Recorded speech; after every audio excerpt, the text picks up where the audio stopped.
اس سے پہلی آیت میں اللہ تبارک و تعالیٰ نے چونکہ میراث اور عورتوں کے دیگر حقوق کو بیان فرمایا تھا، تو اسی کے متعلق اللہ تبارک و تعالیٰ نے اس آیت میں بھی وارثوں کے متعلق کچھ حقوق بیان فرمائے ہیں۔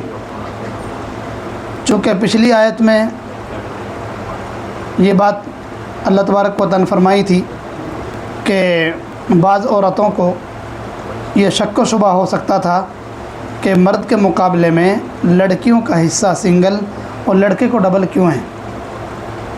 اللہ تعالیٰ نے قرآن مجید کی آیت میں 2 اصول بیان فرمائے، اور یہ فرمایا کہ جو بھی مرنے والے کے قریبی رشتہ دار ہیں ان کو اللہ تبارک و تعالیٰ نے محروم نہیں کیا ہے، بلکہ ان کا حق اور حصہ متعین فرمایا ہے۔ اللہ تعالیٰ نے فرمایا کہ ہم نے ہر ایک کے لیے وارث متعین فرمائے ہیں، مقرر فرمائے ہیں، اس مال میں جو مال والدین اور رشتہ دار چھوڑ کر مر جائیں۔ جو میت کے قریبی رشتہ دار ہیں، چاہے وہ بیٹا ہو، بیٹی ہو، ماں باپ ہوں، کسی ایک کو بھی محروم نہیں کیا گیا ہے۔ جتنے بھی اس کے وارث بنتے ہیں ان تمام کے وارثوں کے حصے متعین اللہ تعالیٰ نے کر دیے ہیں۔ ایک تو یہ بات ثابت ہو گئی کہ جو بھی مال والدین یا کوئی بھی میت چھوڑ کر مرتا ہے اس مال کے وارث متعین ہیں اور کسی کو محروم نہیں کیا گیا۔ یہ الگ بات ہے کہ لڑکے کو ڈبل اور لڑکی کو سنگل ملتا ہے، لیکن محروم نہیں کیا گیا ہے۔ دوسرا یہ کہ یہاں والاقربون کا لفظ ہے، اس سے مطلب مراد یہ ہے کہ میت کے جو قریبی رشتہ اور تعلق رکھنے والے لوگ ہوں گے پہلے حصے ان کو ملیں گے دور والوں کے مقابلے میں، چونکہ میراث میں اللہ تعالیٰ نے یہ اصول یہ قاعدہ اور قانون بنا دیا ہے کہ میت کے جتنا جو زیادہ قریبی ہوگا اس کو حصہ ملے گا۔ جو چونکہ فرق مراتب ہے رشتہ داروں میں بھی کہ میت کے کون زیادہ قریب ہے، کون اسے دور ہے، جیسا کہ اگر مرنے والے کے بیٹا بھی ہے اور باپ بھی ہے، مثال کے طور پر مرنے والا جو میت مرا ہے اس کے بیٹا بھی ہے اور باپ بھی ہے، باپ کے مقابلے میں بیٹا میت کے زیادہ قریبی تعلق رکھتا ہے، تو پہلے حصہ بیٹے کا اور باپ کے مقابلے میں زیادہ۔ عصبات میں یہی دیکھا جائے گا کہ میت کے قریبی رشتہ دار کون ہیں۔ اسی طریقے سے اگر کسی انسان نے مرنے والے نے بیٹا بھی چھوڑا ہے اور پوتا بھی چھوڑا ہے تو باپ کی موجودگی میں تو پوتے محروم ہو جائیں گے، پہلے پوتے کے جو باپ ہے لڑکا ہے اس کو ملے گا، تو والاقربون سے یہ اشارہ کر دیا۔ دوسرا اللہ نے فرمایا والذین عقدت ایمانکم فآتوہم نصیبہم، اور جن سے تم نے عہد و پیمان وعدہ یا عہد و پیمان کر لیا ہے تم ان کو بھی ان کا حصہ ادا کرو۔ اس سے مراد یہ ہے کہ شروع اسلام میں، ابتدائی اسلام میں جو بھی کوئی اسلام میں آتا اور اپنے پرانے عقیدے کو، کفر کو چھوڑ کر آتا تو وہ اکیلا آتا تھا۔ ظاہر سی بات ہے کہ اس کے دوسرے رشتہ دار کافر کے کافر ہی ہوتے تھے، اور اسلام قبول کرنے کی وجہ سے اس کے رشتہ دار جو غیر مسلم یا کافر ہوتے تھے وہ اس مسلمان سے بڑھ کے نفرت اور عداوت رکھتے تھے۔ اب ظاہر سی بات ہے کہ اگر یہ مر جائے تو اس کا کوئی وارث تو ہے نہیں، اس لیے کہ جو بھی اس کے رشتہ دار وہ تو سارے کافر ہیں اور کافر کوئی وارث بن نہیں سکتا۔ تو اس زمانے میں ایسا ہوتا تھا کہ جس کی وجہ سے اس نے اسلام قبول کیا ہے، مثال کے طور پر کسی سے متاثر ہو کر اس نے اسلام قبول کیا ہے، کسی کی محنت اس پہ رہی ہے اسلام قبول کرانے میں، یا یہ کہ اسلام قبول کرانے میں تو کسی کی محنت نہیں ہے لیکن اسلام میں آنے کے بعد اس نے کسی کو بھائی بنا لیا ہے، اور بھائی بنانے کے بعد اس کو کوئی اس سے عہد و پیمان کر لیا ہے، تو ان کو بھی پہلے وراثت میں سے حصہ ملتا تھا، لیکن چونکہ بعد میں چل کر اس کے رشتہ داری اسلام میں آ گئے تھے۔ مثال کے طور پر ایک آدمی نے اسلام قبول کیا، شروع میں تو وہ اکیلا اسلام قبول کیا، تو بعد میں چل کر اس کے بھائی بہن یا ماں باپوں سے میں نہیں کسی نے اسلام قبول کر لیا ہے، تو جب دوسرے اس کے رشتہ داروں نے اسلام قبول کر لیا ہے تو اس کے وارث موجود ہیں، تو اب جن سے اس نے عہد و پیمان کیا تھا وہ وارث اب نہیں بنیں گے۔ اس شکل میں قرآن کی یہ آیت، یہ ٹکڑا منسوخ مانا جائے گا۔ یہ اس وقت کی بات ہے جب شروع اسلام میں، ابتدائی اسلام میں کسی مسلمان کے وارث جو حقیقی وارث کوئی مسلمان ہوتا نہیں تھا اس کے تمام رشتہ دار کافر ہوتے تھے اور کافروں کو وراثت میں حصہ نہیں ملتا، تو اس موقع پر جس سے اس نے بھائی چارہ کر رکھا ہے، جیسا کہ جتنے بھی مہاجرین صحابہ مدینہ منورہ تشریف لائے تھے تو انصار صحابہ سے ان کا بھائی چارہ ہو گیا تھا، سارا کچھ وہ مکہ مکرمہ چھوڑے آئے تھے مہاجرین، تو نبی کریم صلی اللہ علیہ وسلم نے بھی ان کے درمیان بھائی چارے کا معاملہ کرایا تھا۔ ایسے موقع پر جن سے کوئی عہد و پیمان کر لیا ہے یا کسی کو بھائی بنا لیا ہے اور کوئی دوسرا ان کا وارث نہیں ہوتا تھا، جو کچھ مال چھوڑ کر مرتے تھے ان کو اس میں سے ان کو حصہ دے دیا جاتا تھا، لیکن اب یہ شکل موجود نہیں ہے۔ ہاں، اتنی بات ابھی بھی موجود ہے، اگر کسی نے کوئی عہد و پیمان کیا اور مدد و نصرت کا وعدہ کیا کہ میں نے اس کو بھائی بنا لیا ہے، جب میرے اوپر گھاٹ بھیڑ آئے گی تو آپ میری مدد فرمائیں گے، اور اگر آپ پر کوئی گھاٹ بھیڑ آئی، آپ مصیبت میں پھنسے تو میں آپ کی مدد کروں گا، تو چونکہ اس عہد و پیمان کو تم پورا کرو، یا یہ مراد ہے۔ اگر یہ مراد لے لیا جائے کہ تم نے جو عہد و پیمان کیا ہے یعنی مدد و نصرت کا وعدہ ایک دوسرے سے کر لیا ہے، تو تم اس مدد و نصرت کا جو وعدہ تم نے کیا ہے اس کو تم پورا کرو، یہ مراد بھی ہو سکتا ہے۔ تو اب آیت کو منسوخ ماننے کی ضرورت نہیں ہے، لیکن اگر وراثت میں مانا جائے تو پھر اس آیت کو منسوخ قرار دیا جائے گا۔ اللہ تعالیٰ نے فرمایا وَالَّذِينَ عَقَدَتْ أَيْمَانُكُمْ فَآتُوهُمْ نَصِيبَهُمْ، جن لوگوں سے تم نے عہد و پیمان کر لیا ہے، تم سے وعدہ وعید ہو چکی ہے، تم ان کا بھی حصہ ادا کرو، یعنی مدد نصرت کا جو تم نے وعدہ کر لیا ہے اس کا وعدہ کرو۔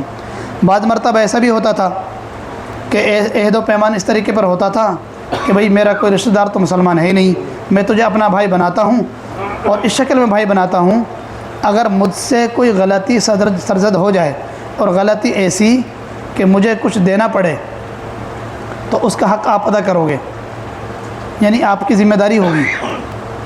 ایک دوسرے سے اس طریقے سے عہد و پیمان کر لیا کرتے تھے، تو اللہ تعالیٰ نے اس کو فرمایا کہ تم پھر ان کا حصہ ادا کرو۔ ان اللہ کان علی کل شیء شہیدا، اللہ تبارک و تعالیٰ ہر چیز پر گواہ ہے۔ مطلب یہ ہے کہ جو تم نے وعدہ ایک دوسرے سے عہد و پیمان کیا ہے، اللہ تعالیٰ کو اس کی اچھی پوری طریقے سے خبر ہے، اللہ تعالیٰ خود اس پہ گواہ ہے تم نے کون سا وعدہ کیا تھا۔ اگر اس وعدہ وعید کو تم نے نہیں نبھایا تو کل قیامت کے دن تمہاری پکڑ ہو سکتی ہے۔ تو قرآن مجید میں اللہ تعالیٰ نے ایک تو یہ بیان فرما دیا کہ ہر وارث کے لیے حصے اللہ تبارک و تعالیٰ نے خود قرآن مجید کے ذریعے سے متعین فرما دیے ہیں۔ وراثت میں 3 درجے ہیں۔ کچھ لوگ تو وہ ہیں جو ذوی الفروج جن کو کہا جاتا ہے۔ ذوی الفروج وہ لوگ کہلاتے ہیں جن کے حصے قرآن مجید میں متعین ہیں، بیٹی کو کتنا، بیٹے کو کتنا، باپ کو کتنا، شوہر کو کتنا، بیوی کو کتنا، یہ تمام کے تمام ذوی الفروج کہلاتے ہیں۔ دوسرا طریقہ ہے اسبا کا۔ اسبا ان لوگوں کو کہا جاتا ہے جو مردے سے کوئی مرد ڈائریکٹ یا تو ڈائریکٹ منسوب ہو مردے کی طرف، یا یہ کہ مرد کے واسطے سے کوئی رشتہ دار مردے سے منسوب ہو، ان کو اسبا کہا جاتا ہے۔ جو مال بچے گا وراثت کے بعد وہ اسبا کو دے دیا جاتا ہے۔ اسی طریقے سے تیسری چیز ہے ذوی الارحام، رشتہ دار۔ مثال کے طور پر اس کا کوئی ذوی الفروج وارث نہیں ہے اور اسبا بھی نہیں ہے، تو تیسری شکل ہوتی ہے ذوی الارحام کی، یعنی اور دوسرے رشتہ دار ہیں۔ مثال کے طور پر چچا زاد بھائی ہیں، چچا ہے، ان کو ذوی الارحام کہا جاتا ہے۔ ان کے حصے شریعت میں متعین نہیں ہیں، ذوی الفروج بھی نہیں ہیں، اسبا بھی نہیں ہے۔ تیسری شکل ہے ذوی الارحام کی، تو ان کے بھی اللہ تبارک و تعالیٰ نے ان کا بھی حصہ رکھا ہے اگر ذوی الفروج اور اسبا نہ ہو تو ان تمام شکلوں کو اللہ تبارک و تعالیٰ نے قرآن مجید کے ذریعے سے اور نبی کریم صلی اللہ علیہ وسلم نے احادیث کے ذریعے سے ان کے حصے اور حقوق بتلا دیے ہیں۔ اگلی آیت میں جو ایک طرح کا اشکال یہ ہو سکتا تھا کہ لڑکی کو سنگل، لڑکے کو ڈبل کیوں ملتا ہے، اس کی وجہ کیا ہے، اس وجہ کو اللہ تعالیٰ نے بیان فرمایا۔ الرجال قوامون علی النساء، اللہ تبارک و تعالیٰ نے مردوں کو گویا کہ عورتوں پر حاکم بنایا ہے۔ اللہ نے فرمایا مرد حضرات عورتوں پر حکمراں ہیں، نگراں ہیں، حاکم ہیں۔ قوامون یہ قیام سے مشتق ہے۔ قیام کے معنی آتے ہیں کھڑا ہونا، جب اس کی نسبت اعلیٰ کی طرف ہو تو پھر اس کے معنی آتے ہیں نگراں اور حاکم۔ ظاہر سی بات ہے کہ کسی اجتماعی زندگی کو گزارنے کے لیے ایک حاکم، امیر کی ضرورت پڑتی ہے، چاہے وہ کوئی بھی ڈپارٹمنٹ، کوئی بھی محکمہ ہو۔ اب آئلی جو زندگی ہے گھریلو، جس کو ہم کھانا داری بھی کہہ سکتے ہیں، جو میاں بیوی شوہر کو اور بیوی کو ایک طویل عرصہ ساتھ میں گزارنا ہے، تو اب اگر ان کو آزاد تو نہیں چھوڑا جا سکتا، بلکہ ان کے بیچ میں بھی ایک کو ذمہ دار حکمراں متعین کرنا پڑے گا، تبھی زندگی ان کی نارمل طریقے سے چل سکتی ہے۔ اور اگر دونوں ہی نگراں بن جائیں تو مرد اپنی چلائے گا، عورت اپنی چلائے گی، زندگی دوبر ہو جائے گی۔ میاں بیوی کی زندگی جو حقوق زوجیت ان کو نبھانے ہیں، یا نکاح کے ذریعے سے نکاح کے بندھن میں میاں بیوی جو بندھے ہیں اور ان کو ایک گھریلو زندگی ایک گزارنی ہے، خانہ داری، تو اس کو چلانے کے لیے کسی نہ کسی ایک امیر اور ایک حاکم کی ضرورت ہے۔ تو اس حاکم کے لیے موضوع جو ہے اور وہ مرد ہی ہے عورت کے مقابلے میں، اس لیے کہ جسمانی اعتبار سے مرد عورت کے مقابلے میں قوی اور طاقتور ہوتا ہے۔ تو اللہ تبارک و تعالیٰ نے خود مرد کو عورتوں کے مقابلے میں حاکم اور نگراں بنایا ہے۔ اللہ تعالیٰ نے فرمایا الرجال قوامون علی النساء، مرد حضرات، مرد عورتوں پر حاکم ہیں، نگراں ہیں۔ یہاں نگراں سے مراد آمریت نہیں ہے کہ حکمرانی کرنے لگ جائے، بلکہ یہاں نگراں سے مراد یہ ہے ایک نظام کو چلانے والا۔ قوامون کے معنی آتے ہیں کسی کام یا انتظام کو سنبھالنا، گھر کو سنبھالنا، اور جو گھر کی زندگی کو لے کر چلنا ہے وہ مرد کی ذمہ داری ہے۔ اللہ تعالیٰ نے مرد کو عورتوں پر دو وجہ سے نگراں بنایا ہے۔ ایک تو یہ کہ خود اللہ تبارک و تعالیٰ مرد کو اس کی مردانگی کی وجہ سے عورتوں پر حاکم بنایا، ایک وجہ تو یہ ہے۔ مردوں کو عورتوں پر مردانگی کی وجہ سے حاکم بنایا، یہ تو فطری چیز ہے، یہ تو کیا ہے قدرتی اور فطری چیز ہے، اس میں تو کسی کا کوئی دخل نہیں ہے۔ مرد مرد ہے اور عورت عورت ہے، مرد مرد بن کر رہے اور عورت عورت بن کر رہے۔ بعض مرتبہ ایسا ہوتا ہے کہ معاشرے میں کچھ عورتیں ایسی ہوتی ہیں جو مردوں کا مقابلہ کرتی ہیں اور مردوں کے برابر آ جاتی ہیں، اور جب بھی کوئی ذرا سی بات ہو تو بائیں چڑھائی اور یہ لوگ۔ تو ان کو کیا رہنا چاہیے؟ ان کو عورتوں کو عورت ہی رہنا چاہیے، مرد کبھی نہیں بننا چاہیے، اس لیے کہ اللہ تبارک و تعالیٰ نے عورت کی ایک حیثیت رکھی ہے تو وہ اپنے دائرے میں رہے۔ ایک مرد کی حیثیت ہے، مرد اپنے دائرے میں رہے۔ اگر عورت مرد بننے کی کوشش کرے گی تب بھی معاشرے کا بگاڑ ہوگا، اور اگر مرد عورت بن جائے تو بھی معاشرے کا بگاڑ ہوگا۔ مرد کا عورت بننے کا مطلب کیا ہے؟ عورت مرد بن جائے، اس کے حکم تو میں نے اشارتاً آپ کو سمجھا دیا ہے کہ کوئی عورت بائیں چڑھا کر مردوں کی طرح تاؤ دکھانے لگے تو یہ مرد کے یہ خلل اندازی ہے۔ اور اگر مرد عورت بن جائے مطلب بالکل ایسا چاؤ ماؤ بن جائے کہ کچھ کہے ہی نہیں، چوڑیاں پہن لیں، نہیں یہ الفاظ تو ٹھیک نہیں ہوں گے، تو یہ بھی غلط ہے۔ اس لیے اللہ تعالیٰ نے فرمایا الرجال قوامون علی النساء، مرد عورتوں پر حاکم ہیں، نگراں ہیں۔ ایک وجہ تو خود اللہ تعالیٰ نے بیان فرمائی، یہ تو اس کے مردانگی کی، مرد کو حکمراں اور بنایا ہے تو مردانگی کی وجہ سے۔ دوسری وجہ بما فضل اللہ بعضهم علی بعض، یہ فضیلت تو خود اللہ نے دی ہے مرد کو مرد ہونے کی حیثیت سے۔ اللہ نے فرمایا کہ مرد عورتوں پر حاکم ہے اس وجہ سے کہ اللہ تعالیٰ نے بعض کو بعض پر فضیلت دی ہے، یعنی مردوں کو عورتوں پر یہ فضیلت کس نے دی؟ خود اللہ نے دی ہے، اسی وجہ سے وہ نگراں ہیں۔ یہ فضیلت تو خود اللہ کی طرف سے دین ہے، اس کو کہتے ہیں فطری اور قدرتی، اس کو کہتے ہیں قدرتی اور فطری۔ دوسری وجہ وَبِمَا أَنفَقُوا مِنْ أَمْوَالِهِمْ، دوسری وجہ یہ ہے کہ جو مرد عورتوں پر حاکم ہیں اس کی وجہ ایک وجہ یہ بھی ہے کہ مرد اپنے مالوں کو عورتوں پر خرچ کرتے ہیں۔ قرآن کی اس آیت سے یہ بھی پتہ چلتا ہے کہ خرچ کرنے کی ذمہ داری، کمانے کی ذمہ داری کس کی ہے؟ مردوں کی۔ عورتوں کو اللہ تعالیٰ نے اس ذمہ داری سے بالکل فارغ کر دیا ہے۔ عورت جب تک شادی شدہ نہیں ہے تو باپ کی ذمہ داری ہے کہ اپنی بیٹی کا پورا خرچہ جھیلے، اس پر خرچ کرے۔ شادی ہو گئی تو پھر ذمہ داری کس کی ہے؟ شوہر کی ہو گئی، تو عورت تو بالکل فارغ ہے۔ اب عورت کی ذمہ داری کیا ہے؟ عورت کی ذمہ داری یہ ہے کہ عورت گھر میں رہ کر اپنے شوہر کے مال کی، گھر کی اور بچوں کی پرورش کرے اور ان کے مال کی حفاظت کرے، یہ عورت کی ذمہ داری ہے۔ مرد کی ذمہ داری ہے کہ باہر نکل کر کمائے، جسم کو کھپائے، محنت کرے، مشقت کرے، مال کما کر لے کر آئے اور عورتوں پر خرچ کرے۔ اور عورت کی ذمہ داری کہ عورت اپنے گھر کے گھریلو نظام کو سنبھالے، بچوں کی پرورش کرے، اسی طریقے سے اپنے شوہر کا جو مال ہے اس کی حفاظت کرے، گھر کی حفاظت کرے اور اپنی عصمت کی حفاظت کرے۔ قرآن مجید میں ان تمام حقوق کی طرف اور ذمہ داریوں کی طرف عورت کو احساس دلایا گیا ہے کہ عورت اپنی ذمہ داریوں کو نبھائے۔ اگر عورت کوئی ذمہ داری نہیں نبھاتی تو گویا کہ وہ حق کو پورا ادا نہیں کر رہی ہے۔ اسی طریقے سے اگر مرد اپنی ذمہ داری نہیں نبھا رہا تو مرد کی کمی ہے، دونوں کی آخرت میں اگر حق ادا نہیں کیے تو پکڑ ہوگی۔ اللہ تعالیٰ نے مردوں کی ذمہ داری دی کہ مرد مال کمائیں گے اور عورتوں پر خرچ کریں گے۔ آج جو معاشرے میں مغربی رواج ہے، مغربی جو معاشرہ ہے، صحیح بات یہ ہے کہ اس نے عورتوں کو تباہی کے دہانے پر لیا ہے کہ عورتوں کو مردوں کے کاندھے سے کاندھا ملا کر برابر کے آزادی کا نعرہ لگا کر کہ عورتوں کو ذمہ داری بھی کمانے کی لگا دی ہے، اور عورتیں بھی باقاعدہ نوکریاں بھی کر رہی ہیں اور سب کچھ کام کر رہی ہیں۔ یہ بھی طریقہ صحیح نہیں ہے، اسلام کی سوچ یہ نہیں ہے، بلکہ اسلام نے تو یہ فرمایا ہے کہ عورت کو تمام کمانے کی ذمہ داریوں سے بالکل فارغ کیا ہے اور اس کی ذمہ داری ہے گھر سنبھالے۔ مرد کی ذمہ داری ہے کہ باہر نکلیں کمائیں۔ ہاں یہ الگ بات ہے کہ اگر کوئی عورت کے ذریعہ معاش کا کوئی طریقہ ہی نہ ہو، کوئی راستہ نہ بچے، تو پھر پردے کے دائرے میں رہ کر وہ اپنے کھانے پینے کا انتظام کرے، وہ ایک دوسری چیز ہے، مجبوری ہے۔ لیکن عام حالات میں عورتوں کو مال کمانے کے لیے ذمہ داری ان کے اوپر نہیں دی گئی ہے۔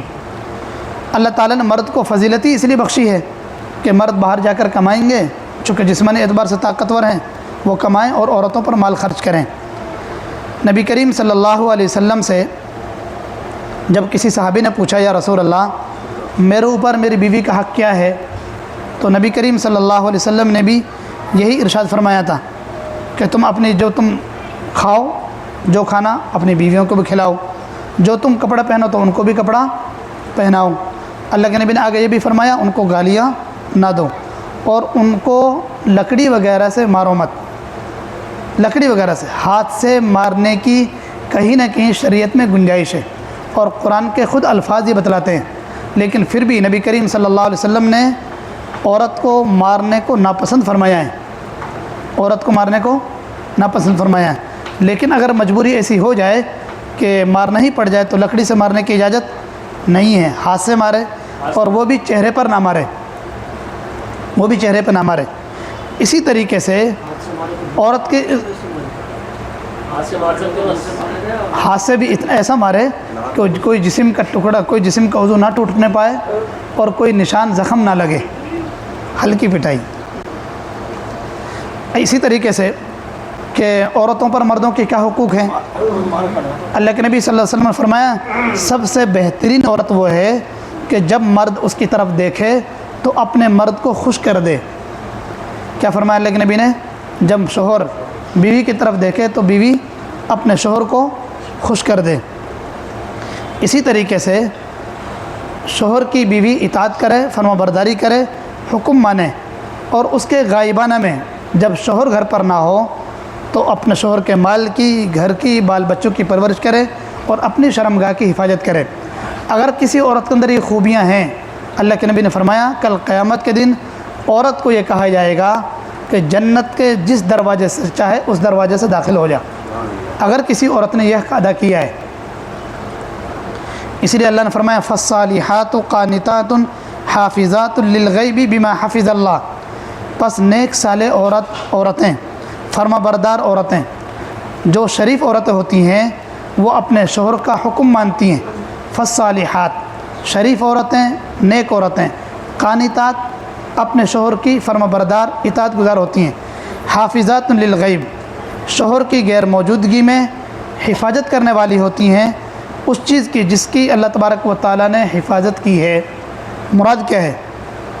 شوہر چلا گیا کام پر کمانے کے لیے، ڈیوٹی پر یا محنت مزدوری کرنے کے لیے، تو اب عورت کی ذمہ داری گھر میں کیا ہے؟ تو شوہر تو ہے نہیں کہ بیوی اپنے بچوں کو پالے، گھر کی اور مال کی حفاظت کرے اور اپنے اس کے غائبانے میں کسی غیر محرم کو اپنے گھر میں نہ آنے دے، یہ عورت کی ذمہ داری ہے۔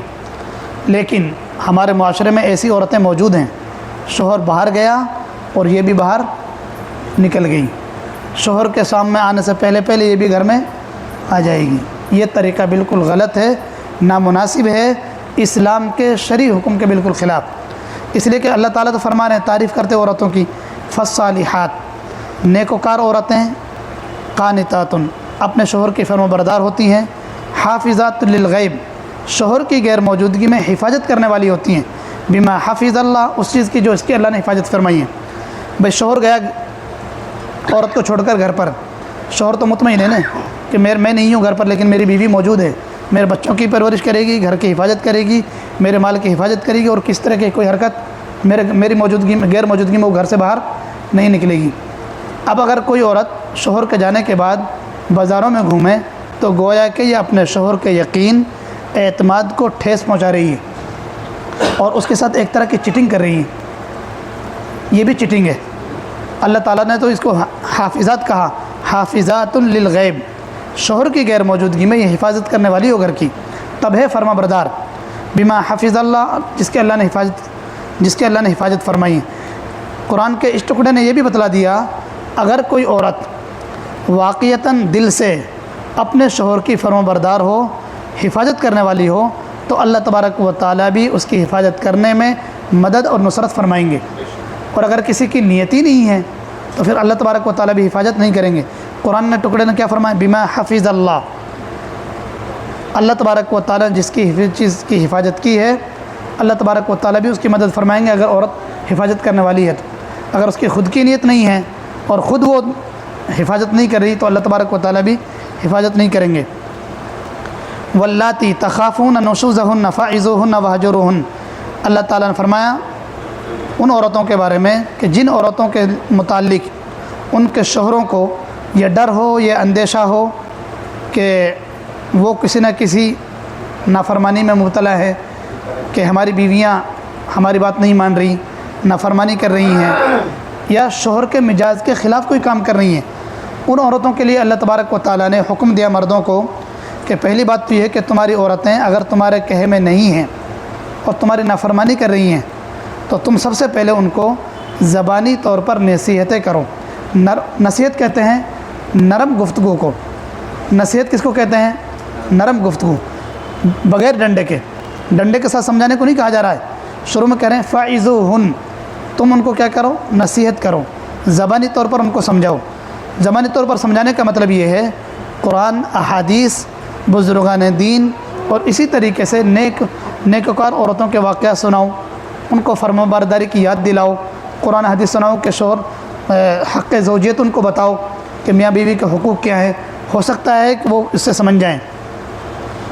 واللاتی تخافون نشوزہن وہ عورتیں جن کے بارے میں تمہیں خوف ہو نافرمانی کا، فاعظوہن تو تم ان کو نصیحتیں کرو زبانی طور پر۔ پہلی بات تو یہ ہے کہ نصیحت ان کو زبانی طور پر ہو سکتا ہے شریف عورتیں زبانی طور پر سمجھ جانے سے ہی سمجھ جائیں گی، اور اگر سمجھائے بجھانے سے وہ نہ سمجھیں بلکہ ان کی شرارت اور بھی زیادہ بڑھ جائے کہ میرا شوہر تو کچھ کہتا ہی نہیں ہے، تو پھر دوسرا طریقہ یہ ہے وہجروہن فی المضاجع ان کے بستر الگ کر دو۔ ان کے بستر کیا کرو؟ ان کے ساتھ بستروں میں ایک ساتھ نہ رہو بلکہ ان کے بستر الگ کر دو۔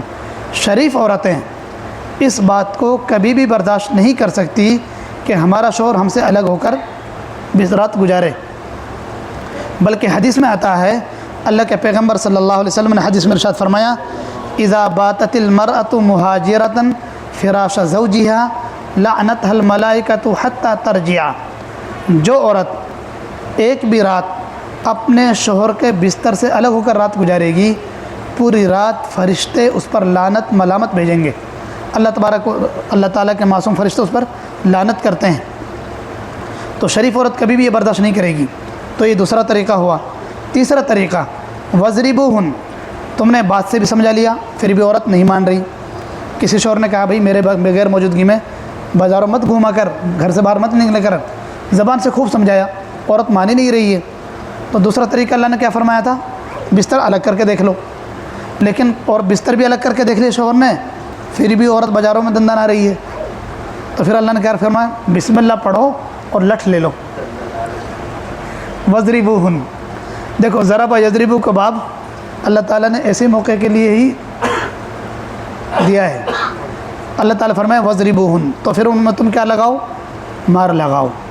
اچھا، مار لگانے کا طریقہ تمہیں بتلا دیا گیا ہے، ڈنڈے سے نہیں مارنا ہے، یہ تو میں نے ایسے ہی کہہ دیا ہے، ڈنڈے سے نہیں مارنا ہے، اور چہرے پر نہیں مارنا ہے، ہاتھ سے پٹائی لگانی ہے اور چہرے پر نہیں مارنا ہے۔ مار ایسی مارنی ہے کہ کوئی جسم کے ٹکڑے کو نقصان، عضو کو نقصان نہ پہنچنے پائے اور نہ کوئی زخم لگے، ہلکی مار لگو۔ اللہ کے نبی صلی اللہ علیہ وسلم کے دور میں دیکھو، علامہ ابن کثیر رحمۃ اللہ علیہ نے ایک واقعہ بیان فرمایا ہے اس آیت کے شان نزول میں، غور سے سنو۔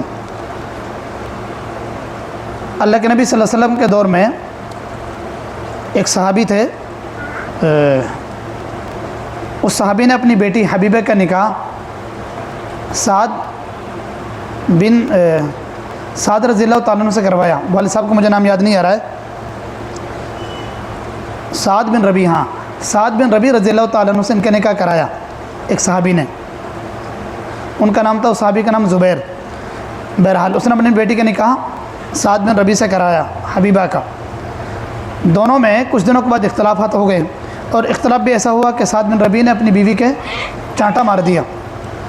تو ان کے جو والد صاحب تھے وہ اپنی بیٹی کو لے کر نبی کریم صلی اللہ علیہ وسلم کے دربار میں شکایت لے کر پہنچے اپنے داماد کی، اور اپنے داماد کی شکایت کی، یا رسول اللہ میری بیٹی کو میرے داماد نے چانٹے مارے ہیں اور نشانات دکھ رہے ہیں، نشان پڑ رہے ہیں۔ نبی کریم صلی اللہ علیہ وسلم نے فرمایا جاؤ اس سے بدلہ اور انتقام لو، یعنی تم بھی اس کے جا کر چانٹا مارو۔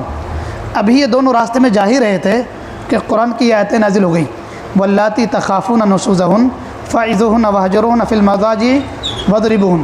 قرآن مجید کی اس آیت میں بیوی کو مارنے کی اجازت مل گئی۔ نبی کریم صلی اللہ علیہ وسلم نے ان دونوں کو واپس بلوایا، باپ بیٹی کو، ارے واپس آؤ، اور پھر ان کو اللہ تعالیٰ کا حکم سنایا، تم تو انتقام لینے جا رہے ہو مارنے کے لیے اس کو، اللہ تعالیٰ نے پٹنے کی اجازت دے دی ہے۔ ایک اور واقعہ ابو داؤد شریف میں ہے، حضرت اسعد رحمۃ اللہ علیہ فرماتے ہیں کہ ایک مرتبہ میں حضرت عمر فاروق رضی اللہ تعالیٰ عنہ کے گھر پہ مہمان ہوا۔ ارے سنیے تو صحیح، بات چیت بیچ میں نہیں۔ ابو داؤد شریف کی روایت ہے، حضرت اسعد رحمۃ اللہ علیہ فرماتے ہیں کہ میں حضرت عمر فاروق رضی اللہ تعالیٰ عنہ کے یہاں ایک دن مہمان ہوا۔ جس دن میں مہمان بنا اسی دن دونوں میاں بیوی میں اس کہا سنی ہو گئی، اور ایسی کہا سنی ہوئی کہ حضرت عمر فاروق رضی اللہ تعالیٰ عنہ اپنی بیوی کو مارا، پیٹ دیا۔ حضرت عمر فاروق رضی اللہ تعالیٰ عنہ حضرت اسعد رحمۃ اللہ تعالیٰ سے کہنے لگے ادھر آ اور میری طرف سے 3 باتیں یاد رکھ۔ عمر فاروق رضی اللہ تعالیٰ عنہ کیا کہہ رہے ہیں کہ 3 باتیں یاد رکھ، جو 3 باتیں میں نے نبی کریم صلی اللہ علیہ وسلم سے سن کر یاد رکھی ہیں۔ ان میں سے پہلی بات یہ تھی کہ جب کوئی شوہر اپنی بیوی کو پیٹے تو شوہر سے نہ پوچھا جائے کہ تو نے اپنی بیوی کو کیوں مارا ہے۔ عمر فاروق رضی اللہ تعالیٰ عنہ اپنی بیوی کو پیٹا، اور حضرت اسعد رحمۃ اللہ علیہ اس دن کیا تھے، گھر میں مہمان، تو ان کو بلا کر حضرت عمر فاروق رضی اللہ تعالیٰ عنہ کیا کہہ رہے ہیں کہ میری طرف سے 3 باتیں یاد رکھ، اور جو میں نے 3 باتیں نبی کریم صلی اللہ علیہ وسلم سے سن کر یاد رکھی ہیں، اور ایک بات تو یہ بتائی کہ شوہروں سے نہ پوچھا جائے، مردوں سے نہ پوچھا جائے کہ اس نے اپنی بیوی کو کس بات پر مارا ہے۔ ایک بات تو یہ، دوسری بات یہ بات یاد رکھ کہ سونے سے پہلے وتر پڑھ لے، سونے سے پہلے کیا کر، وتر پڑھ کر سو۔ اور تیسری بات راوی بھول گیا، تیسری جو بات تھی وہ راوی کیا بھول گیا۔ تو اس سے پتہ چلتا ہے کہ بیویوں کو سدھارنے کے لیے پیٹا بھی جا سکتا ہے، اور یہ مرد کا حق ہے، لیکن پٹائی اتنی کی جائے جتنی شریعت میں اجازت ہے۔ لیکن شریف لوگ اپنی بیویوں کو کبھی نہیں مارتے، اور نبی کریم صلی اللہ علیہ وسلم نے بیویوں کو پیٹنے کو ناپسند بھی فرمایا ہے۔ یہ بشکل مجبوری ہے، قرآن مجید میں اللہ تعالیٰ نے یہ پیٹنے کی اجازت مجبوری میں دی ہے، جب عورت کو سدھارنے کی کوئی شکل بنے ہی نہیں۔ فَإِنْ أَطَعْنَكُمْ، اللہ تعالیٰ نے فرمایا اگر وہ عورتیں تمہاری فرمانبرداری کر لیں، یعنی مان جائیں، ان باتوں میں سے کسی ایک بات پر عمل کرنے سے وہ سدھر جائیں، فَلَا تَبْغُوا عَلَيْهِنَّ سَبِيلًا، تو تم پھر ان کے پیٹنے کا بہانہ نہ تلاش کرو۔ بعض مرد اتنے بدتمیز ہوتے ہیں، عورت نے سدھار بھی کر لیا لیکن پھر بھی بات بات پر ان کو پیٹنے کے بہانے تلاشتے ہیں۔